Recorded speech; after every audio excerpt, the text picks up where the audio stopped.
Les personnes âgées sont à l'honneur aujourd'hui où le monde entier célèbre leur journée. Vous suivrez dans ce journal les messages du ministre des Affaires sociales.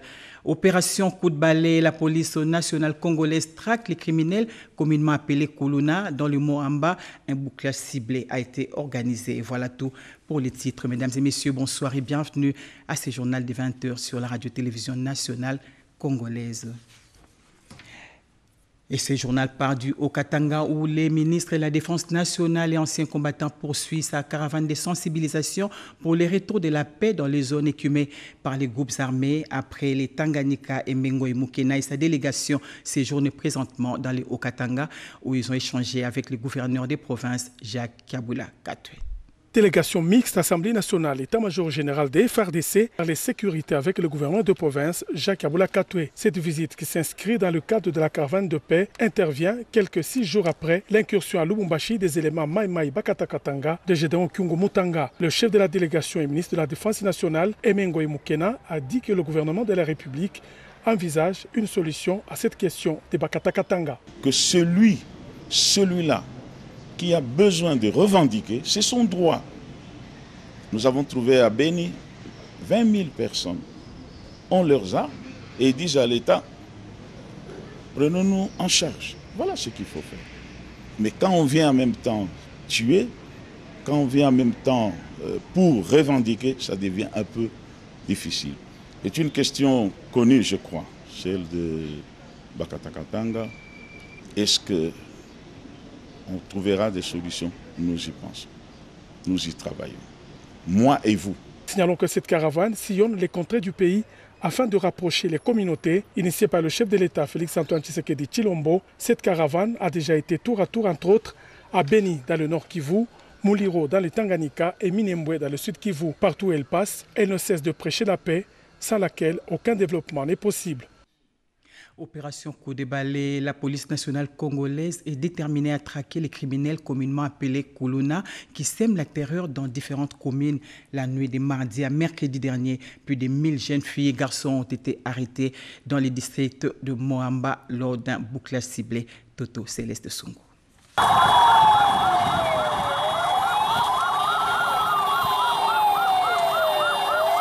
La nuit des mardis 29 au mercredi 30 septembre 2020, le commissariat urbain de Moamba a organisé un bouclage ciblé. Sur instruction du commissaire divisionnaire adjoint, commandant ville de Kinshasa, Silvano Kasongo, le commissaire supérieur Freddy Lifenge, commandant du commissariat Moamba, a fait une descente musclée dans certains coins de la capitale où ils ont mis la main sur plusieurs bandes des inciviques communément appelées Kuluna. Communes ciblées, Matete, Kisenso, Lemba, Ngaba, Mombele, Kingabwa 1 et 2. Ces inciviques ont été présentés à la population et cette dernière dénoncera l'un après l'autre.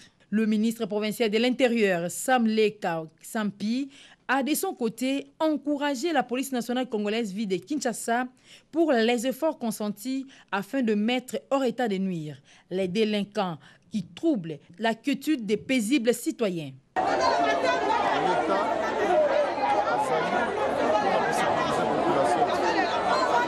Les chefs de l'État, Félix Tshisekedi et le gouverneur Jean-Claude Ngobila, nous ont instruit d'en finir avec les Kuluna. Et nous sollicitons chaque fois la collaboration de la population pour nous aider à mettre hors état de nuire les Kuluna.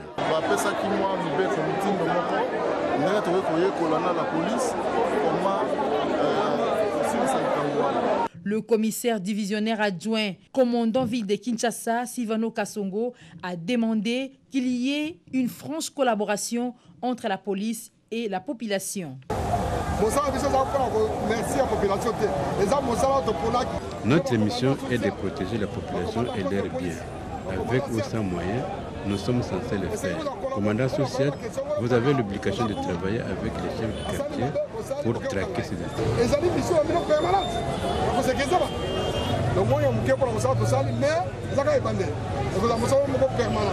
À noter que les parents ont l'ultime devoir de rappeler ou de dénoncer tout comportement déviant de leurs enfants. Découvrons ces communiqués de la Cour de cassation afin de poursuivre ces journaux. Messieurs les présidents de la Cour de cassation, Mukendi Moussanga David Christophe et messieurs les procureurs généraux près cette cour Mumba Mukomo Victor informe l'opinion tant nationale qu'internationale que conformément à l'article 64 alinéa 1 de la loi organique numéro 13/011B du 11 avril 2013 portant organisation, fonctionnement et compétences des juridictions de l'ordre judiciaire, il se tiendra une audience solennelle et publique le jeudi 15 octobre 2020 à 11h dans la grande salle d'audience Marcel Liao Eboa à l'occasion de la rentrée judiciaire de la Cour de cassation pour l'exercice 2020-2021. Le programme de cette audience sera rendu public en temps opportun. C'est un communiqué signé Mukendi Moussanga David Christophe, premier président. Adoption par les députés nationaux du calendrier portant différentes matières à traiter au cours de cette session ordinaire. C'était au cours de la plénière de ce jeudi à la Chambre basse du Parlement sous la présidence de Janine Mabunda Lioko. Une synthèse de Sylvie Moimbo. Commande les us parlementaires, toute session ordinaire est toujours précédée à l'adoption d'un calendrier des travaux. L'Assemblée nationale n'a pas dérogé à cette règle. En plus de la loi des finances exercice 2021 et la reddition des comptes 2019, l'agenda aligne la validation des pouvoirs des nouveaux députés, des arriérés législatifs, le contrôle parlementaire et des nouvelles matières. On y trouve également le contrôle budgétaire, les réquisitoires du procureur général de la République près la Cour de cassation, le rapport annuel des institutions d'appui à la démocratie, ainsi que les synthèses des rapports des vacances parlementaires. Le déroulement des travaux a été marqué par des interventions riches en observations sur l'une ou l'autre matière retenue dans ces calendriers. Pour la présidente de l'Assemblée nationale, Janine Mabunda Lioko, le calendrier de cette session essentiellement budgétaire reste ouvert au regard de l'actualité politique, économique et sociale du pays. La session d'octobre du Conseil économique et social a ouvert ses portes aujourd'hui dans la salle des spectacles du Palais du Peuple. Une occasion pour son président Jean-Pierre Kiwakana d'interpeller les consciences sur les virus de la division qui sévit à République démocratique du Congo. Annie Balaka et Edith Chala ont signé ce reportage. Ce jeudi 1er octobre, la session est ouverte. Celle du Conseil économique et social est la première du genre pour cette mandature. Comme de tradition, un seul point était à l'ordre du jour, le discours du président. Pour cette mandature, Jean-Pierre Kiwakana a bénéficié encore de la confiance des conseillers de la République et présidera aux destinées de cette assemblée consultative. Les autres membres du bureau sont incarnés par de nouvelles personnes. Au cours de cette séance solennelle, le président du Sénat, Alexis Tambwe Mwamba, a personnellement rehaussé de sa présence la cérémonie à côté d'autres personnalités. Dans son discours, à l'occasion, Jean-Pierre Kiwakana, président du Conseil économique et social, a fait comme il fait d'habitude, c'est-à-dire ne rien oublier. De la situation politique, sécuritaire, économique, sociale, environnementale et même diplomatique, en passant par la sanitaire, ses positions sont claires. Les institutions politiques doivent se faire un minimum de confiance pour assurer la sérénité. Et le président de cette assemblée consultative d'attirer l'attention sur la division, ce nouveau virus, contre lequel il préconise des mesures barrières efficaces. Notre pays fait face à une autre pandémie, plus sournoise et plus dangereuse, qui nécessite que, toutes affaires cessantes, l'on puisse prescrire des mesures barrières efficaces et sans complaisance. Il s'agit du virus de la division, dont les conséquences risquent d'être encore plus dramatiques. Ces virus, sortis de certains laboratoires politiques occultes, cultivent sur son passage la haine, l'exclusion, le tribalisme, le sectarisme.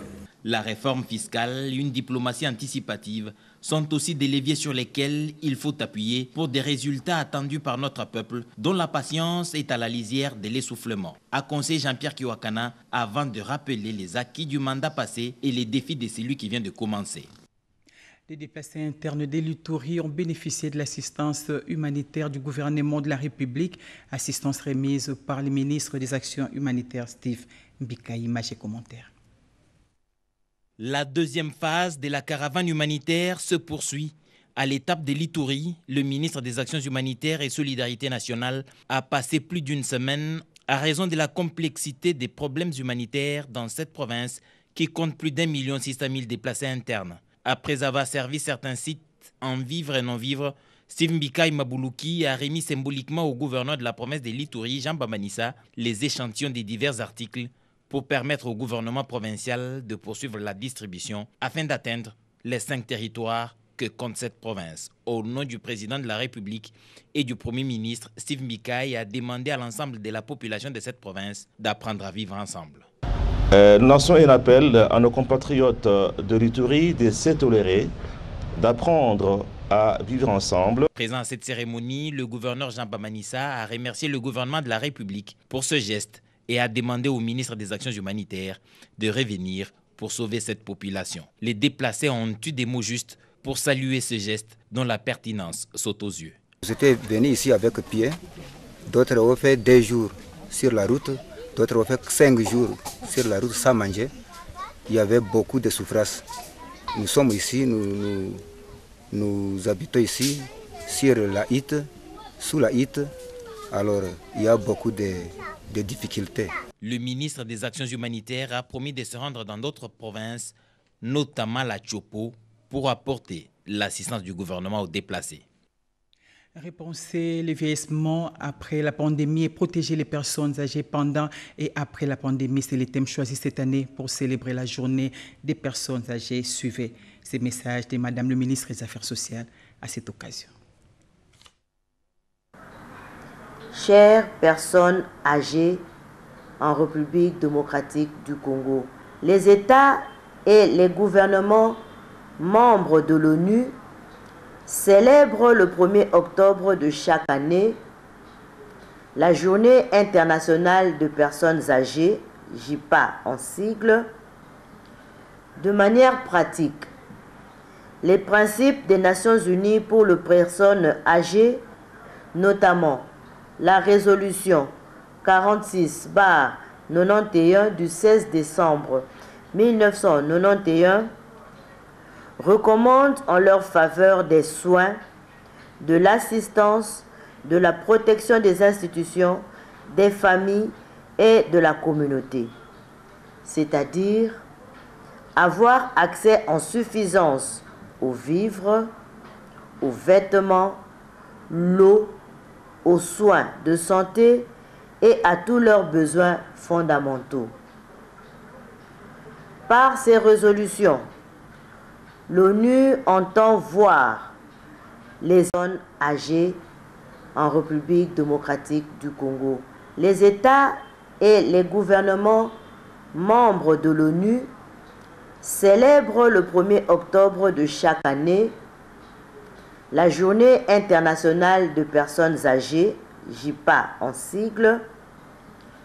De manière pratique, les principes des Nations Unies pour les personnes âgées, notamment la résolution 46/91 du 16 décembre 1991, recommandent en leur faveur des soins, de l'assistance, de la protection des institutions, des familles et de la communauté. C'est-à-dire avoir accès en suffisance aux vivres, aux vêtements, l'eau, aux soins de santé et à tous leurs besoins fondamentaux. Par ces résolutions, l'ONU entend voir les États et gouvernements membres prendre désormais en compte les préoccupations liées au vieillissement dans leurs politiques et programmes en vue d'apporter des réponses adéquates aux problèmes et attentes spécifiques des personnes âgées. Et pour honorer ces personnes âgées, la Société nationale des loteries a pensé au VR de l'hospice de Cabinda et leur a remis des vivres et autres effets de valeur au Scambalkaïch. 3 décennies, jour pour jour, les personnes de troisième âge sont à l'honneur ce jeudi 1er octobre 2020. Une journée internationale placée sous le thème à 2 volets, repenser le vieillissement après la pandémie et protéger les personnes âgées pendant et après le coronavirus. En cette journée mémorable, l'hospice des vieillards de Cabinda a reçu des hôtes de marque venus puiser dans la sagesse de cette catégorie de personnes. Des vivres constitués de farine de maïs, de farine de manioc, des sacs de riz, savon et autres produits de première nécessité ont été remis à titre symbolique à ces personnes, une manière de rendre la journée belle et même trop belle. La santé, c'est d'abord l'alimentation. Parce que quand on est mal nourri, on ne peut pas être en bonne santé. En nous apportant ce que vous nous avez apporté aujourd'hui, c'est sûr qu'ils vont récupérer encore quelque chose de leur santé et que la SONAL, pour nous, a fait œuvre utile. La Société nationale de loterie, SONAL, à travers son émissaire, motive ses gestes. Ce qui a motivé notre présence, c'est la journée. Nous pensons déjà 3e âge, c'est-à-dire une catégorie qui ne peut plus se prendre en charge pour travailler et gagner de l'argent. Comme ça, nous qui sommes forts, qui travaillons, qui gagnons de l'argent, devons maintenant contribuer à leur survie, à leur protection. Pour parler de notre société, parce qu'il faut que les gens sachent la SONAL, c'est quoi? C'est la société de l'État à qui l'État a conféré le monopole d'organiser les jeux de hasard. Quand nous organisons ces jeux de hasard, l'argent vient du public. Nous collectons pour payer ceux qui ont gagné et ceux qui n'ont pas gagné, ils gagnent aussi à travers les œuvres que nous sommes en train d'apporter aux vieillards, aux orphelins, aux malades et dans les divers domaines des secteurs de la vie de notre pays. La joie pouvait se lire sur les visages des personnes de troisième âge. Ainsi s'accomplit la parole des Saintes Écritures qui dit « Honore ton père et ta mère pour que tes jours se prolongent sur la face de la terre ».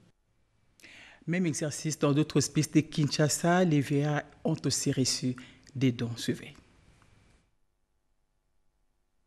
Les vertus chrétiennes et spirituelles qui s'égrèvent sur le principe biblique de la solidarité et du partage ont constitué la principale motivation de l'assistance philanthropique du réseau international francophone des aînés en République démocratique du Congo, RIFA en cycle, auprès de quelques hommes de vieillards de la capitale congolaise. En cette période de célébration du 30e anniversaire consacré à cette catégorie de personnes, le RIFA a pensé rendre belle cette journée, occasion de retourner l'ascenseur à ceux qui se sont sacrifiés bec et ongles pour nous offrir une vie meilleure. Un lieu important de vivre et non-vivre constitué des sacs de riz, des maïs, des cartons de poulet, des bidons d'huile végétale, du savon et autres gestes posés par le RIFA. Marie-Thérèse Chirichungu, présidente nationale de cette structure, recadre les faits. Nous rappelons aux familles, c'est-à-dire aux fils et filles de nos chers aînés, aux neveux et nièces, aux petits-enfants de nos vieillards, la nécessité d'honorer leurs parents pour recevoir des bénédictions et vivre eux-mêmes longtemps. Nous exprimons au nom de la section congolaise du RIFA nos vœux de longue vie et excellente santé à tous nos aînés sur le territoire de la République démocratique du Congo. Une journée inédite suite à la propagation de la pandémie du coronavirus. Nul n'ignore que ce sont les personnes de troisième âge qui sont les plus touchées par la Covid-19. La délégation des RIFA n'a hésité à aucun moment de sensibiliser ces derniers au strict respect de gestes et barrières. Isis Régie, c'est le nouveau logiciel mis en place par le ministère des Finances pour la chaîne informatisée des recettes. Il concerne toutes les 3 régies financières et autres services impliqués dans la mobilisation des recettes. Retour sur les faits, Guy Matundu. Cette chaîne informatisée est un ensemble d'outils informatiques interconnectés qui permettent de gérer de manière automatique toute la procédure de collecte des recettes de l'État. Son champ d'action s'étend sur toutes les régies financières ainsi que la Banque centrale, la direction du Trésor et de l'ordonnancement et celle de la comptabilité publique. Cette réforme importante va résoudre plusieurs anomalies. L'appurement des droits émis par les régies financières est manuel avec les risques d'erreurs matérielles et des retards dans la délivrance de l'acquis libératoire. Ces logiciels apportent 2 innovations majeures dans la gestion de la recette publique. Premièrement, elle automatise la procédure de perception des recettes issues des règlements des dettes envers l'État. l'encaissement par les banques, le reversement à la Banque centrale du Congo, la comptabilisation dans le compte général du Trésor et l'appurement dans les systèmes d'information des régies financières. Deuxièmement, elle apporte au service du ministère des Finances des informations fiables en temps réel sur la trésorerie de l'État. Le ministre des Finances a traduit dans les faits une promesse du chef de l'État de juguler la fraude et l'évasion fiscale. À long terme, cette chaîne informatisée devra étendre son réseau d'échange des données financières sur l'ensemble du pays pour endiguer la fraude. Ce projet s'inscrit dans le cadre d'une réforme majeure initiée par le gouvernement, celle de mettre en place une chaîne informatisée de la recette. Vous savez, pour que le gouvernement fonctionne, il a besoin de recettes. Et ces recettes sont collectées suivant une certaine procédure. Cette innovation va faciliter l'accès aux services publics et d'améliorer le climat des affaires, est un pas important dans la lutte contre le coulage des recettes. Il faut mettre un terme à l'évasion des primes des assurances, décision prise lors du Conseil des ministres. Le directeur général intérimaire de l'autorité des régulations et des contrôles des assurances a saisi l'occasion pour sensibiliser les opérateurs de ces secteurs. Edith Chala. Le 50e Conseil des ministres, l'évasion des primes d'assurance doit être stoppée en toute urgence et l'autorité des régulations et de contrôle des assurances est appelée à une action rapide, justement comme le ministre des Finances, Sele Yalagouli, l'avait rappelé il y a peu. Le directeur général par intérim de l'ARCA n'a pas perdu de temps. Alain Kaninda a convoqué cette réunion avec les opérateurs du secteur des assurances pour leur communiquer cette décision. S'agissant du compte-rendu de la 50e réunion du Conseil des ministres, objet de notre rencontre ce matin, je me fais donc le devoir d'en faire et d'en assurer une restitution. Sur la base du rapport fourni, donc là je cite, par l'autorité de régulation et de contrôle des assurances, ARCA, le ministre des Finances a fait le constat de l'évasion des primes d'assurance, principalement de la part des opérateurs économiques dans le secteur minier, pétrolier, des importations. En effet, ceux-ci violent les prescrits de l'article 286 du Code des assurances. Au terme de cette disposition, il est interdit de souscrire une assurance directe à l'étranger. Conformément à l'article 286 du Code des assurances, qui interdit toute souscription directe à l'étranger, l'ARCA ne transigera pas avec la loi. Le gouvernement accompagne et soutient l'ARCA dans ce cheminement de la libéralisation du secteur des assurances, surtout en cette période où il faut capitaliser toutes les opportunités pour financer l'économie nationale. L'Agence nationale de l'électrification et des services énergétiques en milieu rural et périurbain a présenté son identité visuelle obtenue à l'issue d'un concours national ouvert au public, cérémonie présidée par le vice-ministre des Ressources hydrauliques et électricité, Papi Pongomwamba.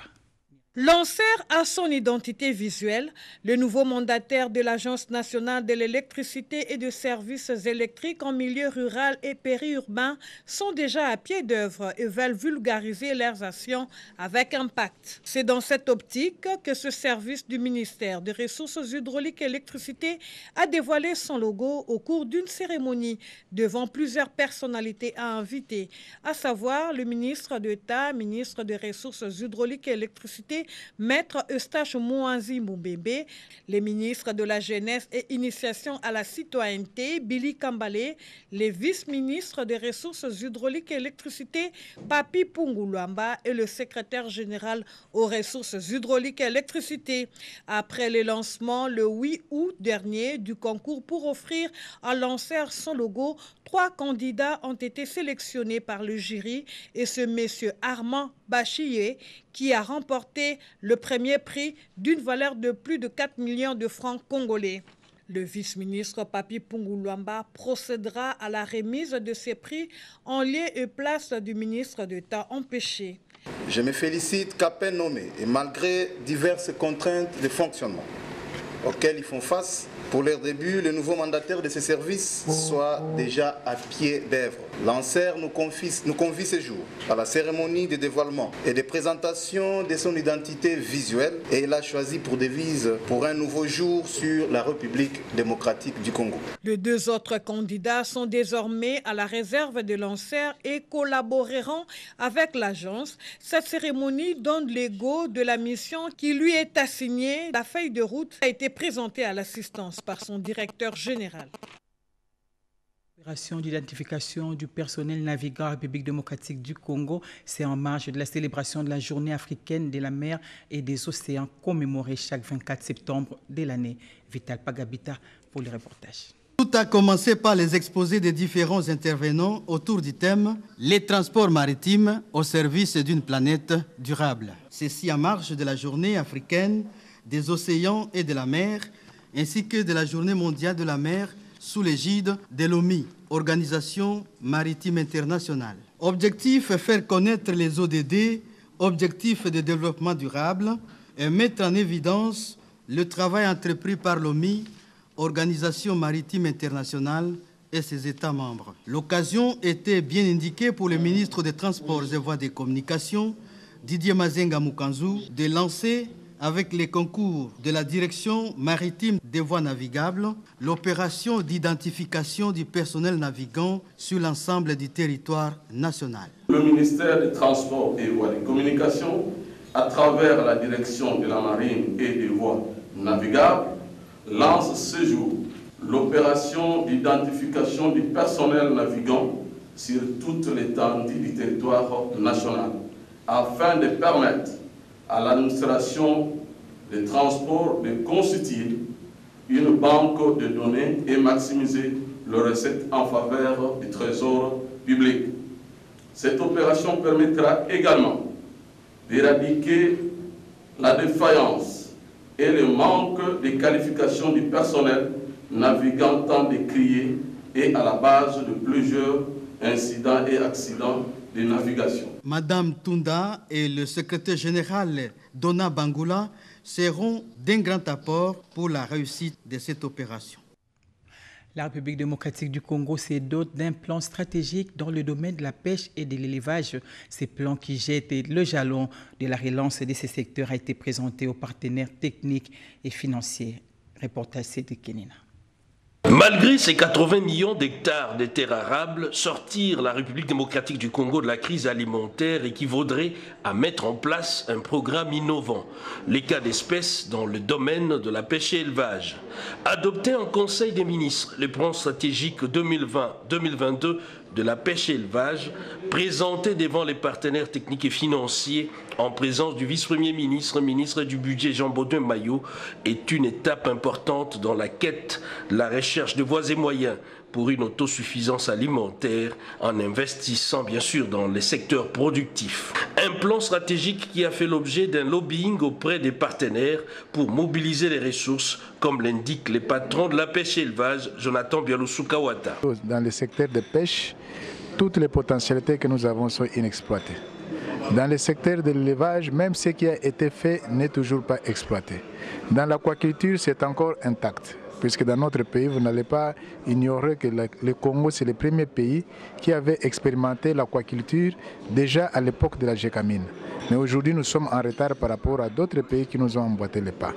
Et nous avons mis l'accent sur tous ces trois secteurs en y ajoutant les recherches et même l'organisation institutionnelle qui doit permettre aussi à mettre le personnel dans de bonnes conditions de travail. Le lobbying que nous faisons, c'est la mobilisation des ressources, puisque nous ne pouvons pas résoudre un problème de la sous-alimentation dans un pays sans investir dans les secteurs de pêche et élevage. Ces documents boussole fait suite au forum sur la pêche, l'élevage et l'aquaculture organisé en décembre 2019 et rime avec les objectifs de développement durable, les ODD, et plus clairement avec les programmes sur l'atténuation des effets de la crise sanitaire due au Covid-19.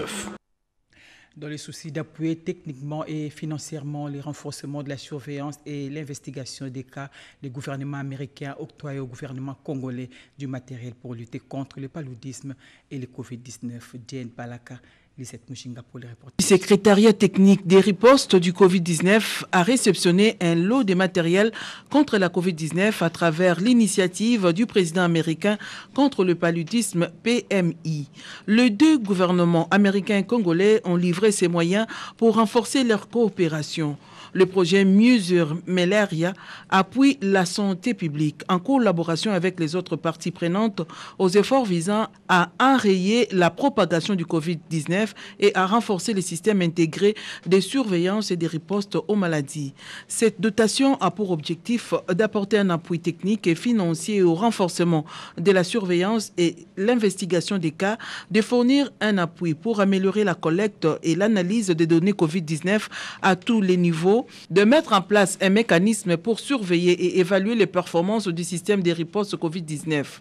C'est donc constitué d'un risographe, des imprimantes, ordinateurs portables destinés à la commission et 80 tablettes pour les zones de santé de la province du Haut-Katanga où les prestataires seront bientôt formés grâce au projet PMI. Tous ces matériels vont nous servir non seulement pour arrêter l'épidémie, mais va rester perdurer dans les temps pour que, en dehors de l'épidémie, dans la routine, les structures puissent l'utiliser pour améliorer la qualité de l'information et suivi et évaluation dans tous les systèmes de santé.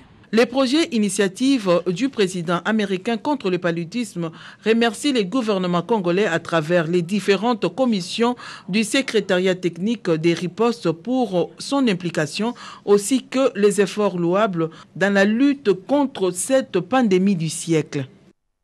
En politique, l'Alliance des forces démocratiques du Congo, AFDC, Fédération de la Tchangou, a désormais un nouveau cadre de travail. L'inauguration de ces sièges a coïncidé avec l'installation du comité fédéral qui sera dirigé par Zéphirin Bambi. Modeste Bahati-Lukwebo, initiateur et président statutaire de l'AFDC, était présent. Sandra Nyankitabou.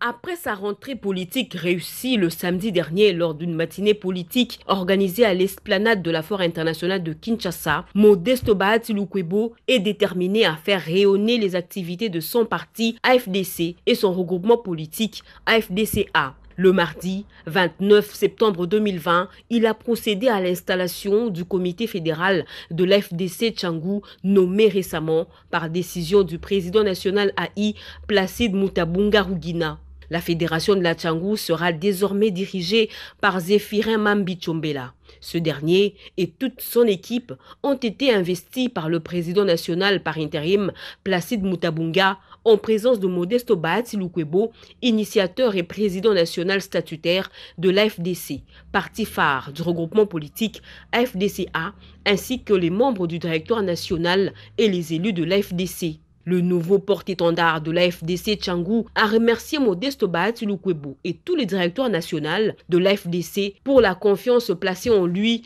afin d'assumer cette lourde charge de conduire le parti de la OU, surtout en cette période des grands enjeux politiques. C'est également maintenant aux heureux élus pour qu'ils puissent se surpasser en ce moment de grande compétition, en ce moment où nous avons nos yeux tournés vers 2023 pour que Tchangou puisse nous ramener une grande moisson et mieux que 2018. Cette double cérémonie a été sanctionnée par la visite du nouveau siège de la Fédération de la Tchangou et la signature dans les livres d'or de l'AFDC Tchangou par son président national statutaire, Modeste Bahati-Lukwebo, qui a félicité le directeur national d'avoir doté la Fédération de la Tchangou d'un bon cadre de travail. Signalons que le bureau de l'AFDC Tchangou est situé sur le boulevard Lumumba, en diagonale de la maison communale de Massina. Remise reprise au Fonds forestier national, le chargé des missions Alain Kalangiro a cédé son fauteuil à Honoré Moulumba Kalala. C'était en présence du ministre de l'Environnement Claude Nyamugabo. Lopez Kakouba pour le reportage.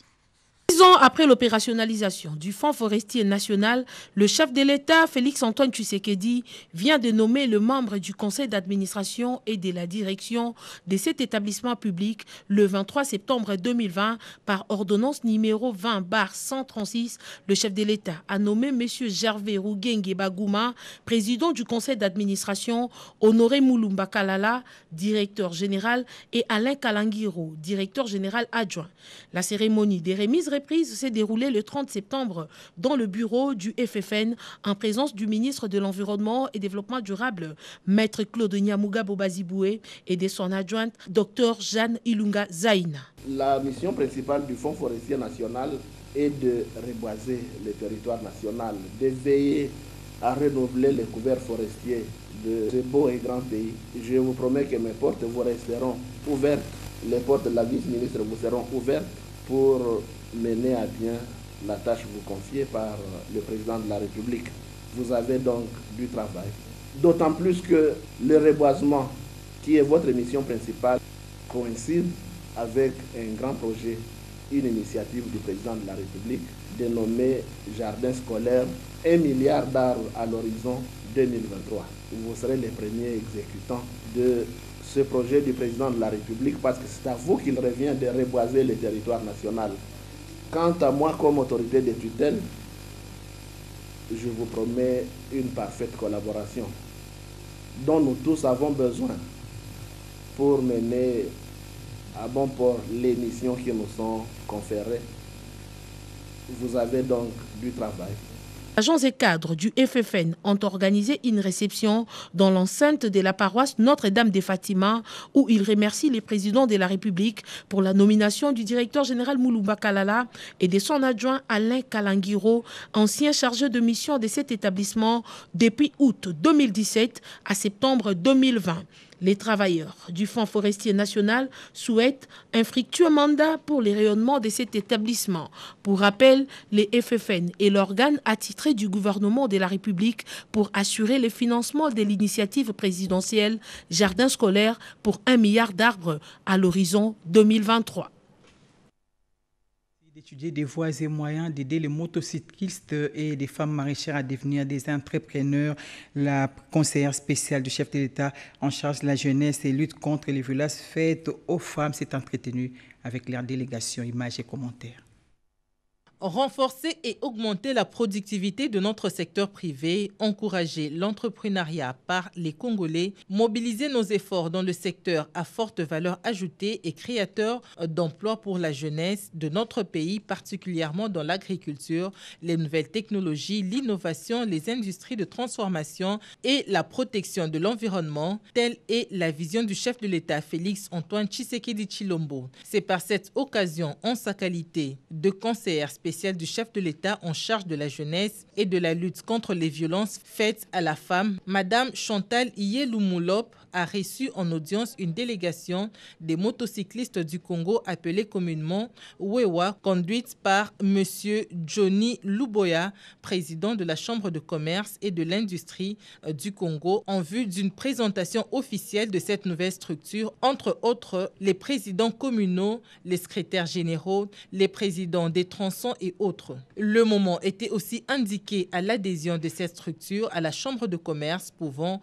accorder à cette structure des crédits de moto. Nous avons réuni toutes les associations de motos et nous devons les structurer, les accompagner, créer un réseau de façon à ce que la moto soit une activité qui est concrète, qui est réelle, un emploi qu'on doit respecter. Il doit payer ses impôts, il doit être reconnu tel qu'il est. Il faut qu'il y ait une mutuelle. Nous avons dit 0 mort, 0 accident. Et nous demandons à chaque Wewa de venir se joindre à nous pour qu'il puisse avoir une assurance. Quand il meurt comme des chiens. Et structurer toutes les femmes maraîchères, toutes les femmes qui aèrent dans des associations, qu'on puisse les accompagner. Moi, que l'attitude a été bonne, parce que nous avons démontré à la conseillère que nous sommes unis. Soucieuse de booster ce secteur de l'entrepreneuriat des jeunes et des femmes afin qu'ils soient autonomes dans tout ce qu'ils font, Madame Chantal Iyelumulop promet de donner son apport à cette dynamique des jeunes motards appelés communément Wewa, ainsi qu'à les accompagner dans toutes leurs activités pour qu'elles deviennent des grands entrepreneurs. Et c'est communiqué écologique avant de boucler ce journal. La famille Mawana Rodolphe, chef des divisions urbaines du cadastre Mongafula et chef des travaux à l'IBTP, Mawana Blaise, Mawana Serge Joly, Kim Piobi et Séraphin ont la profonde douleur d'annoncer aux ressortissants du groupement Kikongo, secteur Nyandikara, territoire Boulungu, province de Kwilu, ainsi qu'aux agents et fonctionnaires du ministère des Affaires foncières et aux enseignants de l'IBTP, la mort inopinée de Léon Papa Mawana Epoa Rodolphe, âgé de 85 ans, mort survenu ce lundi 28 septembre 2020 à l'hôpital général des références de Kinshasa, de suite d'une longue maladie. La dépouille de l'illustre disparu sera mise en terre ce samedi 3 octobre 2020 au cimetière de Kinkole, Nouvelle Cité. C'est communiqué signé chef de division urbaine du cadastre Mongafula, Mawana Rodolphe. Et un dernier communiqué avant de boucler le journal, la famille Bongwalanga Jean-François a la grande douleur d'informer aux amis et connaissances les décès de sa fille Inonga Bomolo Gertrude, de mort survenue le samedi 26 septembre 2020 des suites d'une courte maladie. Les deux se tiennent à Selembao sur la rue Landou numéro 183 bis. Ce communiqué tient lieu de faire part. Et c'est par ces communiqués que nous bouclons ce journal. Au nom de tous les héros dans l'ombre, nous disons merci à tous ceux qui ont suivi ce journal à Paris, en France, en Belgique et partout ailleurs en République démocratique du Congo.